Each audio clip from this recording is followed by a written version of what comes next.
They say when two elephants fight, the grass suffers. But when two elephants argue in full view of the village, the grass starts taking notes for the next wedding.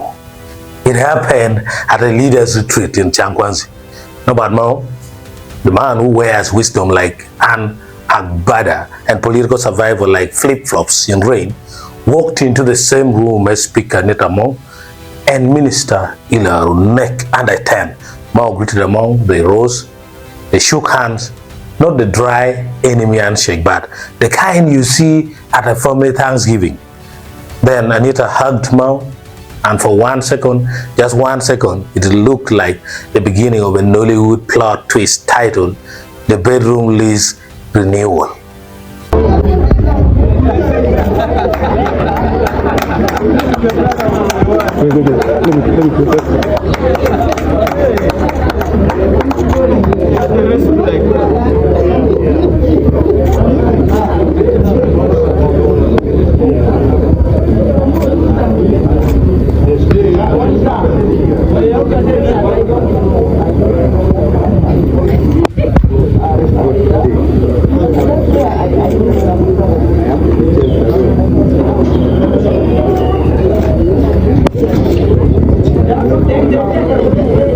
Now, immediately across the nation, I think two people paused mid-breath. Moses Magogo Asim, husband to Anita Mao, Beatrice Mao, wife to Norbert Mao. I think their eyes narrowed just a little. I think their phones felt heavier in their pockets. Darling, is this political strategy or should I check my message? I think that is the kind of discussion. But in true African politics style, the two rivals drew machetes. They did not draw it out, they just drew tweets. The social media exchange that you should get to know. Norbert Mao,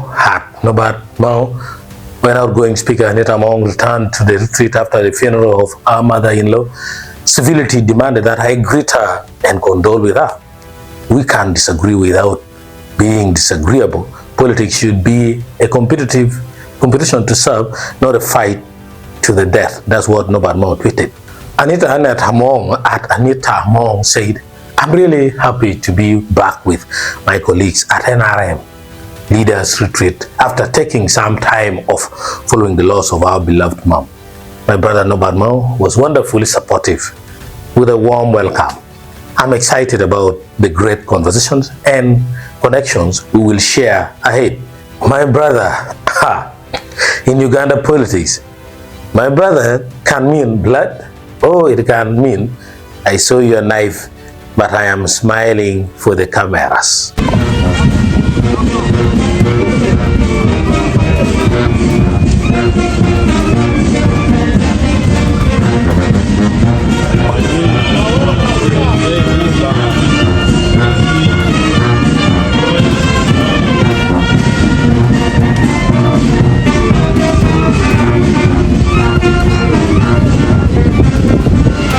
Netizens' reactions to the exchange came in fast, and not all of them were polite, revealing just how charged the political atmosphere around Norbert Mao and parliamentary leadership has become. Mr. Jackie struck a calm tone, saying, "We are waiting." For a few moments later, a remark that felt like a pause in the storm, suggesting anticipation, but also uncertainty about what comes next. Paddy Paul kept it simple with, "Thank you, Mao," while Mapesa Sadrak leaned into admiration, declaring, "God bless our speaker," reflecting the loyal base that continues to rally behind the current leadership.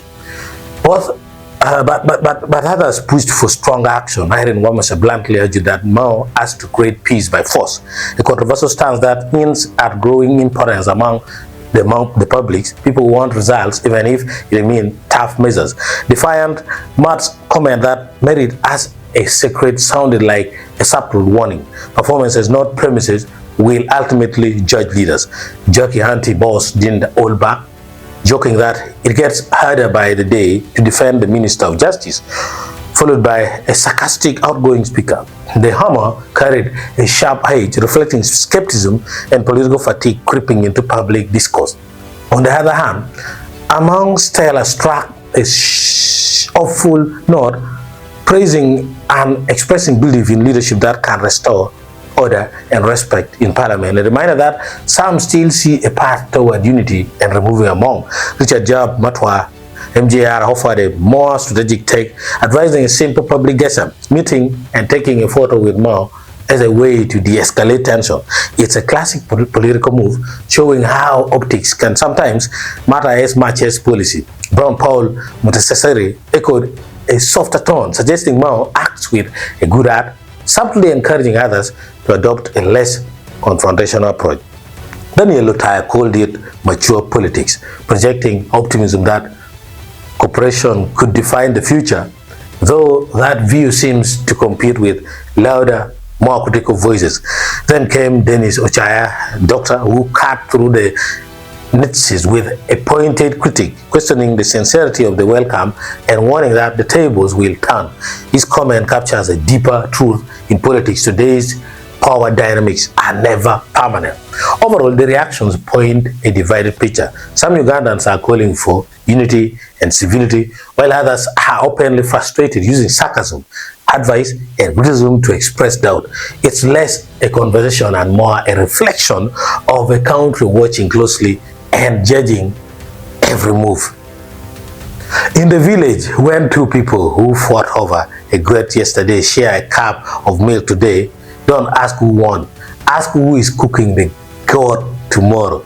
Mao and Among know the speaker's chair is not a bed, but politics in Uganda. Sometimes the bedroom is just the bedroom with softer lighting. And as for Magogo and Beatrice, I think they are not silent. I think they are just waiting for the next scene curtain for now, but the 12th parliament is coming.